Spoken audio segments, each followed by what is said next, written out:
कोई नहीं है सर। थोड़ा पीछे सर, थोड़ा हम बिल्कुल मैं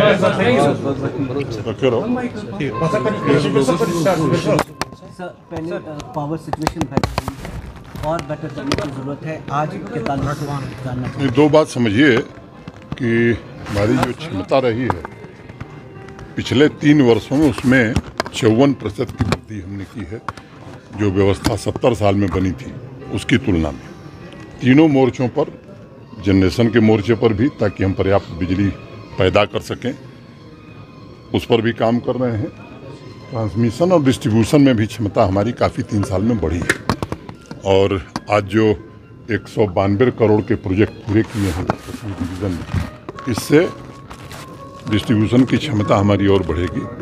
मोटे तौर पर RDSS भारत सरकार के सहायता से चलने वाली एक परियोजना है। 5000 करोड़ से ज़्यादा की परियोजनाएं डिस्ट्रीब्यूशन नेटवर्क को मजबूत कराने के लिए आज NTPC के साथ, पावर ग्रिड के साथ, REC के साथ और मीटर लगाने का एक MOU भी हमने साइन किया है। कुछ हमारे अपने लोग करेंगे।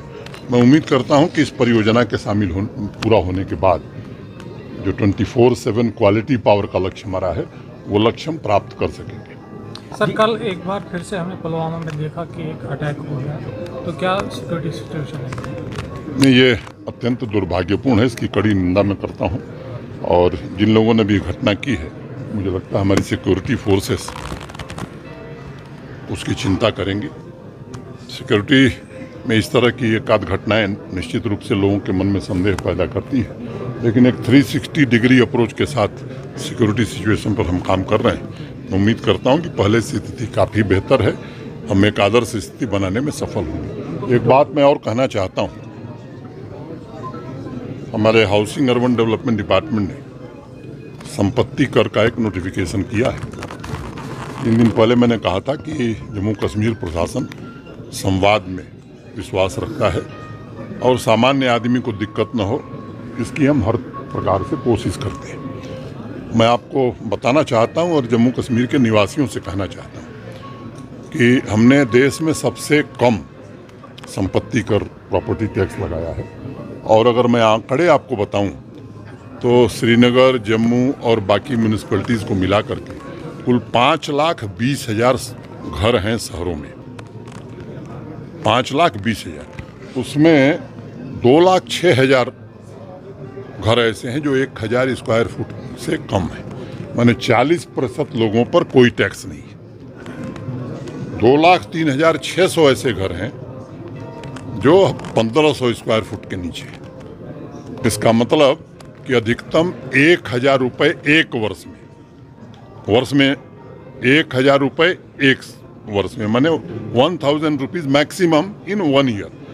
और इसमें भी 2,03,600 में से 80% ऐसे होंगे जिन्हें 600 रुपये से भी कम देना है।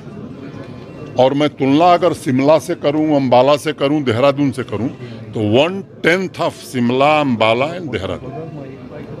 तो इसलिए सामान्य आदमी की चिंता हमने की है। और अभी भी मैं कह रहा हूं कि कॉमन मैन को कोई दिक्कत है वो जरूर प्रशासन को लिखे, हमारे प्रमुख सचिव को लिखे, हमसे कहे। उसमें कोई सामान्य आदमी को दिक्कत नहीं आने दी जाएगी। वैसे ही कॉमर्शियल की अगर मैं बात करूं तो 1,10,000 दुकानें, 1,01,000 दुकानें हैं श्रीनगर, जम्मू और बाकी म्यूनिसिपैलिटीज़ में मिलाकर। इसमें लगभग आधी 46% दुकानें ऐसी हैं जो 100 स्क्वायर फुट के नीचे की हैं। और उन पर जो एक वर्ष में खर्चा आने वाला है 700 रुपये। और 46,000 में से मुझे लगता है 80% ऐसे लोग होंगे जो 500, 550 के रेंज में होंगे। तो 50 रुपया महीना मान लीजिए। और 30,000 ऐसी दुकानें हैं जिनको साल में 2,000 से कम देना है। ये भी तीनों सालों से 1/10 है। तो मोटे तौर पर 1,01,000 में से माने 76% ऐसे लोग हैं जिनको बहुत ही न्यूनतम भुगतान करना है। मुझे लगता है कि इससे बेहतर व्यवस्था कोई नहीं हो सकती है। और बार बार हमने दोहराया है कि ये जो धन आएगा वो उसी कॉरपोरेशन के उसी म्यूनिसिपैलिटी के अकाउंट में जमा किया जाएगा। हमारे शहर ग्रोथ के इंजन बन सकें उसके लिए काम किया जाएगा। सामान्य आदमी की नागरिक सुविधाओं में बढ़ोतरी हो इसके लिए इस पैसे का उपयोग किया जाएगा। कंसोलिडेटेड फंड ऑफ JKUT में वो नहीं जाएगा। मैं समझता हूँ, मैं जम्मू कश्मीर के सामान्य नागरिक से निवेदन करना चाहता हूँ कि आइए प्रशासन का सहयोग करिए, एक अच्छा जम्मू कश्मीर बनाने में हम सब आगे बढ़ें। Thank you. सर G20 उस पर अब एक ही दिन में सब बात नहीं, G20 पर एक दिन विस्तार से आप